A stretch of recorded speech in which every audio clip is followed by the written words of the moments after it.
Hi. இந்த gold வந்து இப்பயும் ஒரு 20 நாள் கிட்ட ஆயிடுச்சு. நானும் ஹாஸ்பிட்டல் போய் பார்த்துட்டேன். ஆனா கூட குறையவே மாட்டுது. எனக்கு ஆக்சுவலா ஒரு 3 வருஷத்துக்கு ஒருக்கா தான் கோல்டு வரும். அது மாரி வந்திருக்கு போல. போகவே மாட்டுது. சுத்தமா குறையவே இல்ல. ஸோ எனக்கும் ஆக்சுவலா பசங்கள வச்சுட்டு டைமே ரொம்ப பத்தாத மாரி இருக்கு. நம்மள கேர் பண்ணிக்கவே முடியல. ஆஃப்டர் செகண்ட் பேபி உடம்பு ரொம்ப வீக்கான மாரி தான் இருக்கு. ஸோ எனக்கே யாராவது என்ன உட்கார வச்சு சோறு போடுவாங்களான்னு தான் இருக்கு. யாராவது அட்லீஸ்ட் கேர் பண்ணுவாங்களா? கோல்டு குறைஞ்சிருக்கா? அந்த மாரி எந்த எந்த சைடுன்னு எந்த இதுவும் இல்ல. ஸோ எனக்கும் வந்து பழகிருச்சு. அப்படியே பழகுன மாரி போயிடுச்சு. ஸோ வாங்க இன்னைக்கு என்ன நான் சமைக்கிறேன்னு பார்க்கலாம். ஸோ இங்க பாறை மீன் தான் வாங்கிட்டு வந்திருந்தாங்க. தேங்காய் பாறை. ஸோ க்ளீன் பண்ணியே வாங்கிட்டு வந்துட்டாங்க. நிம்மளன் வச்சுட்டு க்ளீன் பண்ணுறது இந்த மீன் கொஞ்சம் கஷ்டம் தான் க்ளீன் பண்ண. ஸோ ஃபஸ்ட்டு வந்து நான் வந்து ஃப்ரை பண்ணுறதுக்கு பெரட்டி வச்சுட்டேன். எனக்கு என்னவோ வந்து இந்த ஃப்ரை பண்ணுறப்ப இஞ்சி பூண்டு பேஸ்ட்லாம் போட்டால் பிடிக்காது.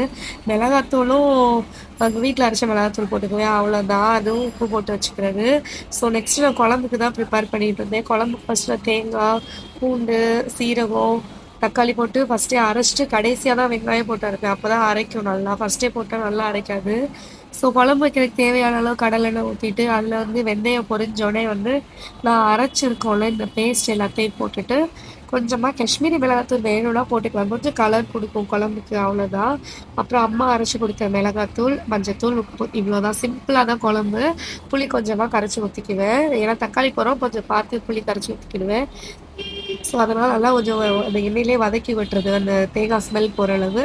நல்லா கொதிச்சு வந்தோடனே குழம்புல வந்து மீனை போட்டு ஒரு 10 நிமிஷம் தான் சிம்லேயே வச்சுட்டு எண்ணெய் மேலே நல்லா பிரிஞ்சு வரும்ல, மூடி போட்டு வச்சுட்டா நல்லா பிரிஞ்சு வரும். அந்த ஸ்டேஜில் நான் என்ன பண்ணுவேன்னா நான் வந்து குழம்பு ஆஃப் பண்ணிடுவேன். நான் லாஸ்ட்டாக வந்து நல்லெண்ணெய் ஊற்றி தான் மூடி வைப்பேன், மறந்துட்டேன். ஸோ அப்போனா தான் லாஸ்ட்டாக ஊற்றுறப்ப அந்த ஃப்ளேவர் நல்லாயிருக்கும். மீன் குழம்பு நல்லெண்ணெய் ஃப்ளேவர் செம்ம டேஸ்ட்டாக இருக்கும். ஸோ கொதி வந்துருச்சு. நம்ம அடுப்பு ஆஃப் பண்ணி க்ளோஸ் பண்ணி வச்சிட வேண்டியதான். இதெல்லாம் முடிச்சுட்டு நான் என்ன பண்ணேன்னா ஃப்ரை பண்ண ஸ்டார்ட் பண்ணிட்டேன். ஸோ இன்றைக்கி வந்து கம்மியாக எண்ணெய் ஊற்றி ஃப்ரை பண்ணி பார்ப்போம்னு ஃப்ரை பண்ணி பார்த்தேன். ஸோ நல்லா தான் ஃப்ரை ஆகி வந்துருந்துச்சு. ஸோ நீங்களும் என்னோடய ஸ்டைலில் குழம்பு வச்சு பாருங்கள். மீன் குழம்பு எப்படி இருந்துச்சுன்னு கமெண்ட் பண்ண மறந்துடாதீங்க. பாய்.